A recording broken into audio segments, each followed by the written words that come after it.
two households, both alike in dignity, in fair Verona, where we lay our scene.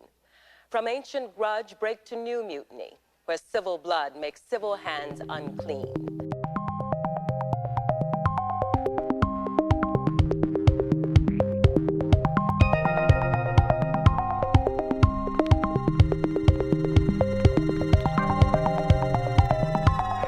This is the story of how a social media post led to a libel trial in the High Court. It is a modern-day whodunit. Wagatha Christie trial continues, and it continues to make the front pages. The nickname Wagatha Christie is born. And she was looking quite a horrified expression on her face, as if, ugh. Rebecca Vardy flat out denied being the leak. That would be like arguing with a pigeon. You can tell it that you're right, but it's still going to mess in your hair. I've paraphrased a little there. Hello everyone. Before we get into this crazy video, I want to give a big shout out to Fiverr who are sponsoring this video. A few weeks ago I decided I wanted to upgrade the quality of my legal content, and so I was looking on Fiverr to help me find a video and graphics animator who can help me explain more complex points of law with kind of illustrations and moving animations. I didn't really know what I was looking for, but I found it so helpful on Fiverr to explore a huge diversity of different freelancers. I could view all of their portfolios. It was really easy for me to look at reviews or examples of their work. I was really impressed by the quality and the reliability of the freelancers, and hopefully I will find some freelancers who I can continue to work for throughout this whole series of different legal videos. Creating this video started a good few weeks ago. I was on Fiverr and I was looking for someone I wanted to collaborate with, and I briefed the people over at Mojo Studios on wanting to bring the people involved in this case to life. I was very aware of the fact that this case is pretty UK centric, and so I wanted to find a way to bring some of the expressions and the personalities of the people involved all the way into the video. Watch out and spot all of the animations throughout the video. There's a few funny ones in there, and so I hope you enjoy. For a few years now, someone who I trusted to follow me on my personal Instagram account has been consistently informing the Sun newspaper of my private posts and stories. There's been so much information given to them about me, my friends, and my family, all without my permission or knowledge. After a long time of trying to figure out who it could be, for various reasons, I had a suspicion. To try and prove this, I came up with an idea. I blocked everyone from viewing my Instagram stories, except one account. Over the past 5 months, I have posted a series of false stories to see if they made their way into the Sun newspaper. And you know what? They did. It's been tough keeping it to myself and not making any comment at all, especially when the stories have been linked. However, I had to. Now I know for certain which account and individual it's come from. It's ...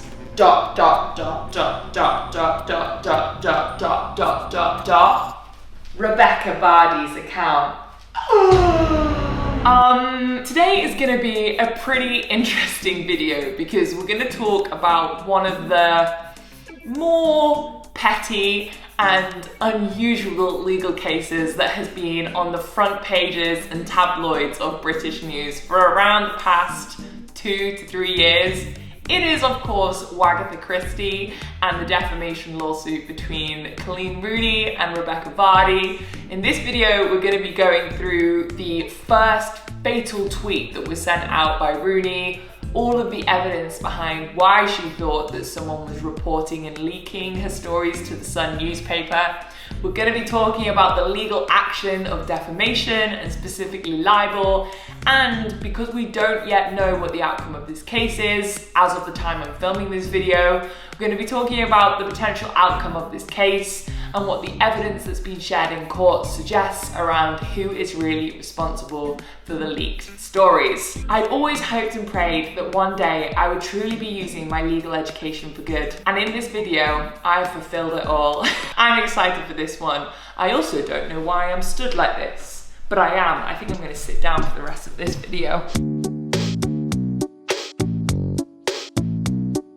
We're going to start, as we usually do, by talking about the key players involved, so that when we talk about all the different events, we can all follow along with what exactly is going on. So first we have Colleen Rooney. Colleen Rooney is a TV personality. She's also called a WAG. When did the term WAG come in? WAGs is an acronym that stands for Wives and Girlfriends. I never actually knew that's what WAG stood for. Colleen Rooney is married to Wayne Rooney, who's obviously a very famous footballer. The second person that we need to know about is Rebecca Vardy. Rebecca Vardy, again, is a very famous kind of like TV WAG personality. She is married to Jamie Vardy, who is a footballer for Leicester. We only ever really hear about Rebecca Vardy and Colleen Rooney, but actually, there's a very important third person behind the scenes, is a woman called Caroline Watt. And Caroline Watt is Rebecca Vardy's agent and friend. And we will learn all about the role she played as we move through this video. In October 2019, Colleen Rooney accused Rebecca Vardy of leaking stories to the Sun newspaper without her permission or her consent. Rooney started noticing that posts from her private Instagram, by her private Instagram, she means like her close friends story, posts that she was sharing to just this select private group of people were making it to a mainstream British newspaper. And so she started to work out, well, it must be someone from this group of people on my close friends story that are leaking to the newspaper. And this went on for a long time. So in 2017, Wayne Rooney had been in a car crash, and Colleen Rooney kind of like shared her own thoughts on the situation on her private story, and it still managed to make its way into the Sun newspaper. Now, I'm thinking what you're thinking. There's a whole group of people on this private close friend story. How does Colleen Rooney know that Rebecca Vardy is the one that's leaking to the press? Well, Colleen Rooney has said that she had various different suspicions. Vardy had often sold stories to the Sun newspaper before. She knew she had a close relationship with the Sun newspaper. She also knew reportedly that Rebecca Vardy was someone that kind of actively sought publicity for herself. All of these suspicions led to Rooney in early 2019 actually deciding to block Vardy from her personal close friend story, only for Vardy to then message Rooney and say, actually, can you add me back on? So understandably, that made Colleen Rooney a lot more suspicious and have a lot more confirmation that she thinks that these leakages to the press are coming from Rebecca Vardy. So she set up what all the newspapers were calling a sting operation. She removed every single person from her close friend story apart from Rebecca Vardy. And then she posted and shared whole stories about traveling to Mexico to find out about gender selection for her baby. She made a false story about making a return to TV, and she made a false story about the basement flooding in her new house. All of these made their way to the Sun newspaper. So, I mean, if we do the maths, Colleen Rooney, that is such a smart way to catch someone in the act, because it's almost like, you know when you want someone very specific to see your story. Not that I've ever done this in my life, but you know when you want someone really specific to see your story, so you only add that person to your close friends so you can see like whether they've seen it. And that's what she managed to do. She managed to figure out that it was Rebecca Vardy, and that's what led to her then publishing this tweet in October 2019. Rebecca Vardy immediately denied that she had any involvement. She was in Dubai, pregnant at the time, and she completely refuted the idea that any of it was to do with any involvement by her. So that is some of the context and the interesting reasons why Colleen Rooney performed her sting operation. In June 2020, Rebecca Vardy then sues Colleen Rooney for libel, which is a type of defamation law in the UK. What I also think is worth saying is that Rooney also tried to directly sue Caroline Watt for the misuse of private information and breach of GDPR rights. She wanted this to be tried in court as a counterclaim at the same time as the libel claim, and for them both to be looked at together in court. However, this claim was unfortunately refused because the application was made too late. So there's only actually one legal battle that we're looking at here, and it's Rebecca Vardy suing Colleen Rooney for libel, and we're going to get into the details of how a court of law actually tests that especially on the current set of facts that we have, which are basically screenshots and tweets.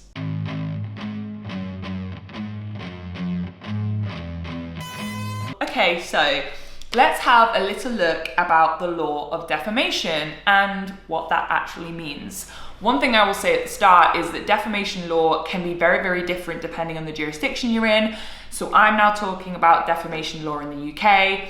Obviously, a very big defamation case that is ongoing recently is the Johnny Depp and Amber Heard defamation case. Because that's under US law, it has a very different legal test to the one that we're looking at in this video. So I'm going to be talking to you about defamation law in England and Wales. So, defamation. Defamation occurs where a statement injures the reputation of another person. It tends to lower him in the estimation of right-thinking members of society. Basically, it's where you make a statement about another person, and that statement then causes the reputation of that person to go down. There's also a further legal test that was added for defamation in the 2013 Defamation Act. It has its own legislation, and this new test says that a statement is not defamatory unless its publication has caused or is likely to cause serious harm to the reputation of that claimant. So that's another further legal test that the court will look at. Defamation is the law, and there are two offences under defamation law. The first is libel and the second is slander. The basic distinction between libel and slander is libel is a written statement and slander is a verbal statement that has caused the reputation of another to go down. And that's all you need to know for the purposes of this. Now, the interesting and the important part is it's for the defendant to prove that the original statement they made is true. So you cannot be found guilty of libel or slander if what you've actually said is the truth. In this specific case, it became the job of Colleen Rooney and her legal team to prove that everything that she had suggested in that original tweet was in fact true. It's quite an interesting point of law that if someone sues you for libel or slander, it's your role to prove that what you actually said was true and that you've not just ruined someone's reputation by telling lies, which is kind of interesting. So it is now Colleen Rooney and her legal team's responsibility to prove that it was indeed Rebecca Vardy that leaked all these stories to the Sun newspaper. So how do they do that? Evidence. And most of this evidence is text message evidence. This included text messages where Rebecca Vardy and Caroline Watt, who's her agent and friend, referred to Rooney as a nasty and and Vardy said she would love to leak those stories in relation to posts on Colleen's Instagram page. So that doesn't look too good, does it? Neither of them really like Rooney, so maybe there's a bit of motive for leaking things. And secondly, Vardy says that she would love to leak stories. It is then Colleen's legal team's argument that it was Caroline Watt who was then responsible for the leak of the story to the Sun newspaper under Rebecca Vardy's approval. So you can see that there's like an interesting relationship there where Rebecca Vardy is fully aware and encouraging of Caroline Watt to leak these to the newspaper, but the actual leakage itself, so the actual communication, was maybe done by Caroline Watt. It wasn't necessarily directly leaked by Rebecca Vardy, which is an interesting thing to remember. So another very damning piece of evidence was that days after a story about Rooney's car was published in The Sun, Rooney posted a tweet saying that it was sad that someone who followed her was betraying her. And apparently evidence shows that a WhatsApp conversation was then had between Caroline Watt and Vardy, where Caroline said it wasn't someone she trusted, it was me, accompanied by a laughing emoji. I mean, this kind of really shows that it is Caroline Watt who is leaking these stories under the complete awareness of Rebecca Vardy, and arguably she approves of the leak to the newspaper. Most of the submissions that are made by Colleen Rooney's team basically show that it's very likely, / it definitely was Caroline Watt and Rebecca Vardy who were acting together to leak to the newspaper. However, What a very interesting part of this case is that there was a lot of discussion and controversy about the volume of potential evidence that was missing. As Colleen Rooney's barrister put it, due to a series of unfortunate events, all of the WhatsApp messages that were exchanged between Caroline Watt and the journalist of The Sun went missing for the reason that, as Caroline Watt told to the court, she accidentally dropped her phone in the North Sea whilst on a boat trip in Scotland, which, as reflected on by Colleen Rooney's lawyer, this is most unfortunate because it was only a short time after the court ordered that the phone be provided that it was specifically lost in the North Sea. So it's almost like she kind of, you know, but it paints a bit of a picture that she potentially threw her phone into the sea to stop it from getting searched, which is just ridiculous. I've never heard of that before in a court case.